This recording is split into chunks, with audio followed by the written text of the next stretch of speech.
খুলনা প্রকৌশল ও প্রযুক্তি বিশ্ববিদ্যালয় কুয়েটে উপাচার্যের পদত্যাগের এক দফা দাবি জানিয়েছে শিক্ষার্থীরা। পাশাপাশি তালা ভেঙে আবাসিক হলে প্রবেশ করেছে আন্দোলনকারীরা। দুপুরে আন্দোলনরত শিক্ষার্থীরা এই ঘোষণা দিয়ে ছাত্রাবাসে প্রবেশ করে। এর আগে গেল রোববার দুপুর থেকে প্রশাসনিক ভবনের সামনে অবস্থান নেয় শিক্ষার্থীরা। এদিকে উপাচার্য বলেছেন তালা ভেঙে হলে প্রবেশ বেআইনি। খুলনা থেকে রকিবুল ইসলাম মতির প্রতিবেদন। 18 ফেব্রুয়ারির সংঘর্ষের ঘটনায় 37 শিক্ষার্থীকে সাময়িক বহিষ্কার করা হয়। এই বহিষ্কার আদেশের প্রতিবাদে মঙ্গলবার বিক্ষোভ করেন শিক্ষার্থীরা। তারা বহিষ্কার আদেশ প্রত্যাহার এবং প্রকৃত দোষীদের বিরুদ্ধে ব্যবস্থা নেওয়ার দাবি জানান। এর মধ্যে যদি আন্দোলনরত কোনো সাধারণ শিক্ষার্থী থাকে যাকে অন্যায়ভাবে ফাঁসানো হচ্ছে এবং আন্দোলনকে নস্যাৎ করার চেষ্টা করা হচ্ছে, তাহলে আমরা কঠোর পদক্ষেপে চলে যাব।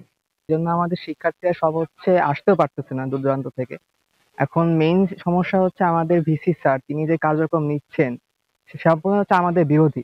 সিন্ডিকেট মিটিং এর যে সিদ্ধান্ত আছে সেটা হচ্ছে প্রহসনমূলক এবং উদ্দেশ্য প্রণোদিত সিদ্ধান্ত।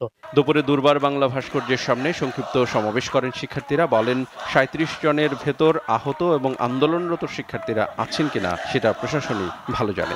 শিক্ষার্থীরা সিন্ডিকেটের এমন সিদ্ধান্তকে হঠকারী আখ্যা দিয়ে উপাচার্যের সমালোচনা করে। পরে উপাচার্যের পদত্যাগ, নতুন উপাচার্য নিয়োগ এবং তার মাধ্যমে তদন্ত কমিটি গঠনের এক দফা দাবি জানানো হয়।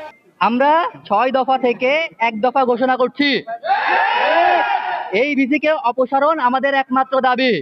এ বিষয়ে টেলিফোনে উপাচার্য জানান, সিন্ডিকেটের সভায় আবাসিক হল বন্ধের সিদ্ধান্ত নেওয়া হয়েছে। এটি একক সিদ্ধান্ত নয়। আবাসিক হলের তালা ভেঙে আইন ভঙ্গ করেছেন শিক্ষার্থীরা।